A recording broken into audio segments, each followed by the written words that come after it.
Hello, and welcome to AI Innovations Unleashed, the podcast about artificial intelligence and helping you discover more in this quickly evolving world. My name is Nex, and I'm your AI assistant host today. Joining me, per my contract, is my human counterpart, JR.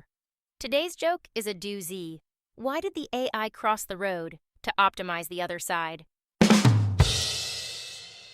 Oh my. Okay, well, anyway, welcome back to AI Innovations Unleashed, the podcast for someone wanting to discover more. I'm your host, JR, and this is episode 4, our wrap-up episode in our special series on Black voices shaping the future of AI. Today, we're honored to have with us Dr. Maya Richardson, a leading figure in AI ethics and development. Dr. Richardson has led groundbreaking research in neural networks and is a self-proclaimed expert on African American influences in the world of AI. Welcome, Dr. Richardson. Thank you, JR.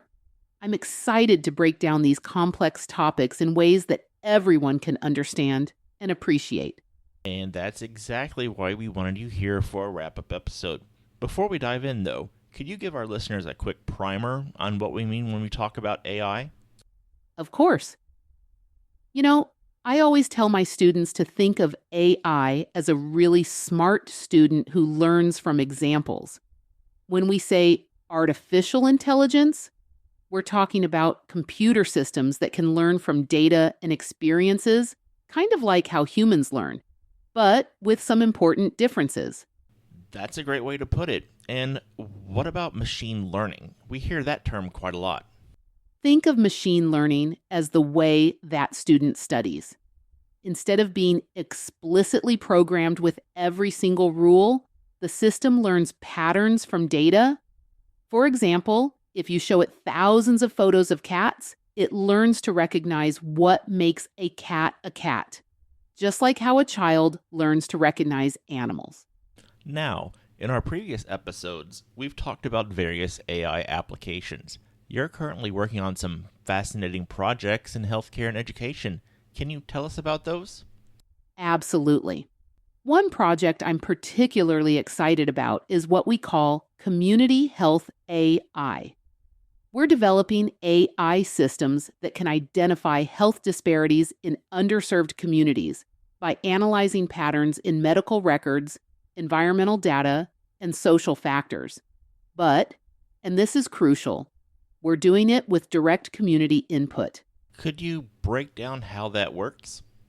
Picture this, an AI system that not only predicts health risks, but understands cultural context. For example, it might recognize that in certain communities, family structures play a crucial role in healthcare decisions. We're training these systems to factor in these cultural nuances when making recommendations. That's absolutely fascinating. You're also working on something called neural networks for education, right? Yes. Let me explain neural networks first. Imagine your brain's network of neurons, all connected and communicating. We've built computer systems that work similarly. In education, we're using these networks to create personalized learning experiences. Here's a real example. We're piloting a program in several communities where AI tutors adapt not just to a student's academic level, but to their learning style, cultural background, and even the time of day they learn best. And here's the beautiful part. The system learns from each interaction, getting better at supporting each individual student. Now, looking ahead, what emerging AI technologies should our listeners be most excited about? Let me share 3 game changers we're seeing develop. First, there's what we call ethical AI frameworks. Think of them as guardrails for AI systems. We're developing AI that can actually explain its decisions in plain language. So if an AI denies you a loan, it won't just say no. It'll explain why in terms you can understand and challenge if needed. Second, we're working on cultural context AI, systems that understand and respect cultural nuances. Imagine virtual assistants that can switch between African American vernacular English and standard English naturally, understanding the context and appropriateness of each.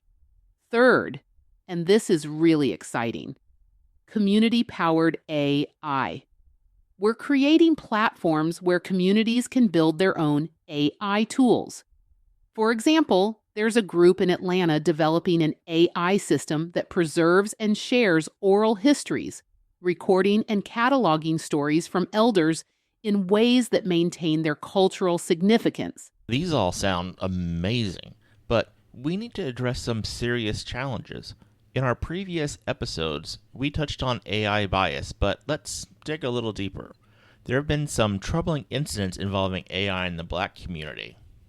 Yes, and it's crucial we confront these issues head on. Let me share some real examples we've seen. We've had AI systems in criminal justice that disproportionately flagged Black individuals as high risk. We've seen healthcare AI that underestimated Black patients' pain levels and medical needs. There have been recruiting AIs that downgraded resumes with traditionally Black names or historically Black colleges listed. Those are some disturbing examples. How do we get these biases out of these systems? Let me break it down. When we say an AI system is biased, it's usually because of three main factors. First, biased training data. If an AI learns from historically prejudiced decisions, it perpetuates those same prejudices. Second, lack of diverse development teams. When AI is built primarily by one demographic, blind spots are inevitable. Third, insufficient testing across different populations. Think of it like this. If you're teaching someone about the world by only showing them one neighborhood in one city, they'll have a very skewed perspective. That's essentially what we've been doing with AI. So, how are these issues being addressed in newer systems? This is where I'm seeing real progress happening on multiple fronts. Let me break down the key approaches we're implementing. First, we're developing what we call equity auditing tools. These are systematic ways to test AI systems for bias before they're deployed. For example, in healthcare AI, we now run simulations across different demographic groups to ensure the system maintains consistent accuracy regardless of race. Second, we're implementing bias detection and correction frameworks. These tools actively monitor AI systems in real time and flag potential discriminatory patterns. Think of it like a constant quality control system, but specifically for fairness and equity.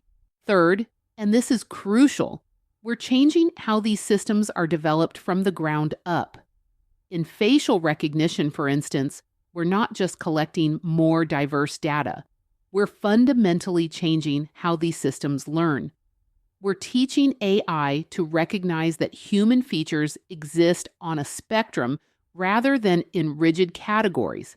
Could you give us a specific example of how this works in practice? Absolutely. Take our work in employment AI. We discovered that traditional resume screening AI was rejecting qualified candidates based on factors like graduating from an HBCU or involvement in Black professional organizations. So we developed a new system that actually recognizes these as valuable diversity indicators rather than filtering them out. We're also working on cultural context validation, ensuring AI systems understand and respect cultural differences. For instance, in natural language processing, we're teaching AI to recognize that African American vernacular English is a valid and rich form of communication, not incorrect English, as some systems previously categorized it. These solutions sound promising, but what about accountability? How do we ensure companies actually implement these fixes? That's a crucial question. We're seeing movement on several fronts. There's a push for mandatory bias audits before AI systems can be deployed in sensitive areas like healthcare, hiring, and criminal justice. Some companies are now required to publish their bias testing results and mitigation strategies. But perhaps most importantly, we're seeing a shift in who's at the table when these systems are being developed. More Black professionals are moving into AI development and leadership roles. We're creating oversight committees that include community representatives. Because ultimately, the best way to prevent bias is to ensure diverse perspectives are included from the very beginning of development. For our listeners who want to get involved in shaping AI's future, what pathways would you recommend for them? There are so many ways in. If you're technically inclined, we need people working on AI development. But we equally need ethicists, artists, community organizers, and everyday users to help shape these technologies. I'm particularly excited about our AI literacy program. It's a free online course we've developed that teaches AI basics to anyone interested, no technical background required. Because here's the truth. You don't need to code to have a voice in how AI develops. Let's look forward to the next 5 years. What developments should our community be watching for and preparing for? There are 3 major trends I'm watching closely. First, we're seeing the emergence of what we call community-first AI. Artificial intelligence systems designed specifically for and by local communities. Imagine AI tools that help preserve local history, support small businesses, and strengthen community bonds. For example, there's a fascinating project in development that uses AI to document and preserve oral histories from Black communities across America.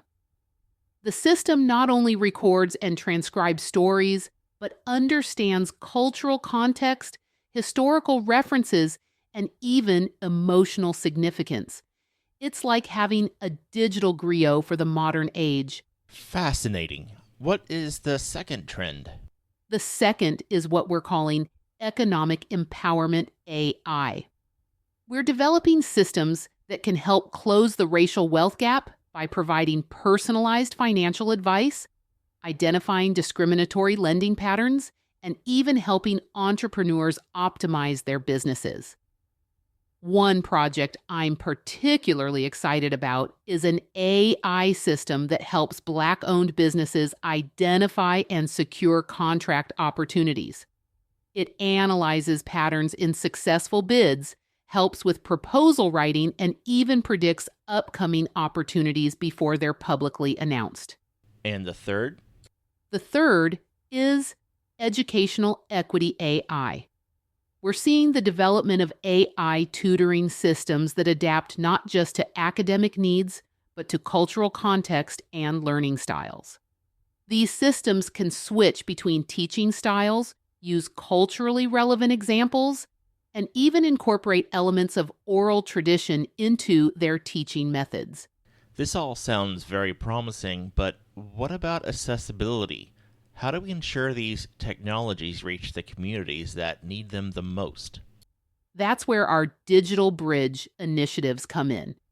We're working with community centers, churches, and libraries to create AI learning hubs. These aren't just places to access technology. They're spaces where community members can learn about AI, experiment with it, and even contribute to its development. We're also pushing for what we call AI literacy programs in schools, particularly in underserved communities. These programs teach not just how to use AI, but how to understand it, question it, and shape its development. For our listeners who want to get involved right now, what concrete steps could they take? First, educate yourself. There are free online courses specifically designed to teach AI basics to non-technical people. I'll share some links in the show notes. Second, get involved in AI testing and feedback. Many companies are looking for diverse users to test their AI systems. Your feedback is valuable. It helps identify problems early and shapes how these systems develop. Third, support organizations that are working on ethical AI development, whether through volunteering, spreading awareness, or other forms of support. Every contribution matters. Let's focus now on young people and AI. You mentioned earlier about youth coding initiatives. Can you tell us more about how young people are getting involved today? What's happening with young people in AI right now is absolutely incredible. Let me share some examples that just blow me away. Last month, I mentored a 16-year-old who developed an AI system that helps detect early signs of depression in social media posts among teenagers. She created this because she saw her friends struggling during the pandemic.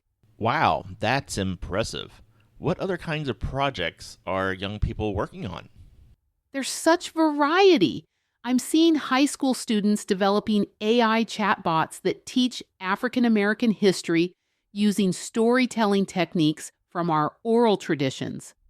Others are creating AI art projects that blend traditional African patterns with modern digital art.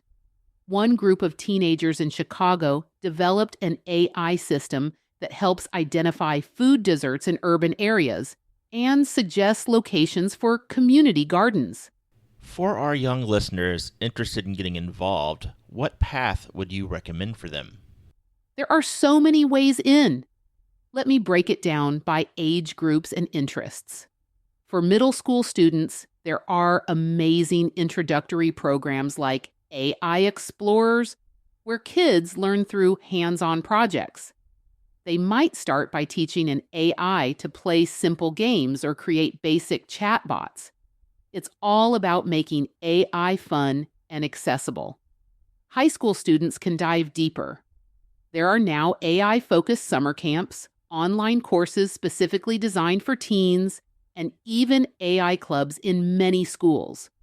What's exciting is that these programs aren't just teaching coding. They're teaching ethical AI development, creative problem solving, and community impact. Great. And what about those who aren't interested in the technical side of AI? This is crucial. AI needs all kinds of minds. If you're artistic, we need people designing user interfaces and creating content for AI systems. If you're good with people, we need communicators who can explain AI to different audiences. If you're interested in psychology or sociology, we need people studying how AI affects human behavior and communities. I always tell young people, start with what you love, then find the AI angle. Love music? There are AI systems being developed for music education and composition. Passionate about environmental justice? AI is being used to track and combat environmental racism. Are there any specific programs or resources you would recommend? Yes. There's the Young AI Leaders program that pairs high school students with mentors in the field. The AI for Good Youth Challenge provides funding for young people to develop AI solutions for community problems. And there are several online platforms where young people can start learning AI basics for free. What's really exciting is seeing young people create their own opportunities. There's a group of high school students who started an AI for Us club where they teach other young people about AI and work on community projects together. Okay. Looking ahead, what role do you see young people playing in shaping AI's future? They're not just going to be users of AI. They're going to be its architects and ethical compass. Young people today understand intuitively something that many of us had to learn. Technology should serve the community, not the other way around. I'm seeing young developers ask questions that many seasoned professionals never thought to ask. How does this AI system affect my grandmother's ability to access healthcare? Will this technology help or hurt my community? How can we make this more inclusive? And here's my message to young listeners. Don't wait to get involved. Whether you're interested in coding, art, ethics, or community organizing, there's a place for you in shaping AI's future. Start learning, start experimenting, start asking questions. The field needs your perspective, your creativity, and your vision. Well, this has been an awesome discussion. Do you have any final thoughts for our listeners? Remember this: AI is not just code and algorithms. It's about people. The future of AI will be shaped by those who show up to shape it.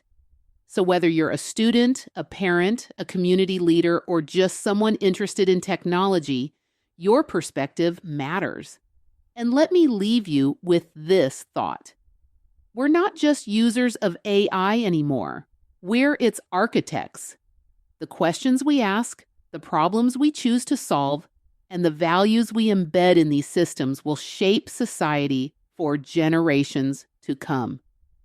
That's both a responsibility and an opportunity.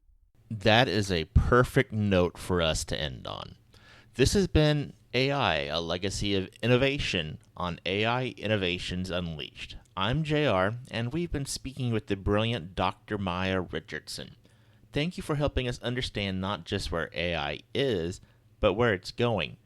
If you've enjoyed this podcast series on AI, a legacy of innovation with African Americans in AI, don't forget to subscribe, like, and even pass along this podcast to a friend. So, until next time, remember that innovation never sleeps.